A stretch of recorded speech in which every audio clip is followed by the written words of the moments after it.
Նախկին ՔՊ-ական Գայանե Աբրահամյանը, ով ունի ժողովրդավարություն հանուն իրավունքների ՀԿ եւ FIP-EM փաստեր ստուգող հարթակի գլխավոր խմբագիր Ասմիկ Համբարձումյանը երեք կազմակերպել էին մամլո ասուլիս։ Բնականաբար նրանք այնպիսի գործունեությամբ չեն զբաղվում, ինչով պետք է զբաղվեն, որովհետև նախ եւ առաջ FIP-EM-ը փաստեր ստուգող հարթակ է, այսինքն ավելի կոնկրետ եթե փորձեմ բացատրել, այսպես է, նրանք տարբեր նյութեր են վերցնում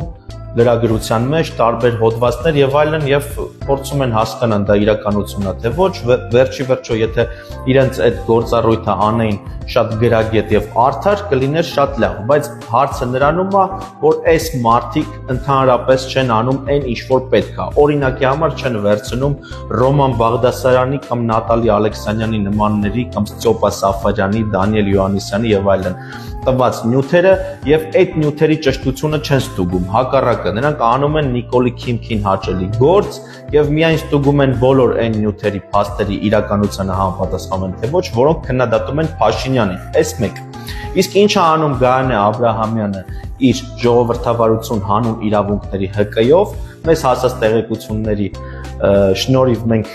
տեղեկացանք, որ նրանք սնվում են եվրոպական տարբեր աղբյուրներից, որպեսզի Հայաստանում տարածեն ապատեղեկատվություն։ Այն ամեն ինչը ինչ անում է Նիկոլը վերջի տարիներին։ Ուրեմն ամենահետաքրքիր պահը մամլո ասուլիսի ժամանակ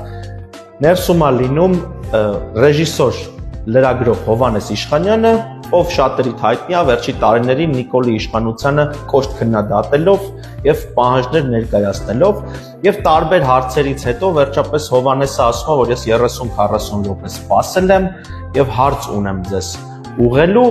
ինչի ժամանակ նրանք միանգամից կանգնում են ոտքի, սկզբից մեկը, հետո մյուսը ասում են, որ ժամանակ չունեն, որ շտապում են եւ այլն, բայց եթե դուք նայեք տեսանյութը, մինչեւ Հովհաննեսի խոսելը ընդհանրապես տպավորություն չի, որ նրանք ասում են ասուլիսը վերջացավ եւ պետք է մենք շարժվենք, պետք է գնանք, շտապում ենք եւ այլն։ Խնդիրը նրանում է, որ երբ Հովհաննեսը կանգնում է եւ ուզում է հարց ուղղի, նրանք ճանաչում են Հովհաննեսին ու հասկանում են, որ այդ հարցերը ընդհանրապես իրենց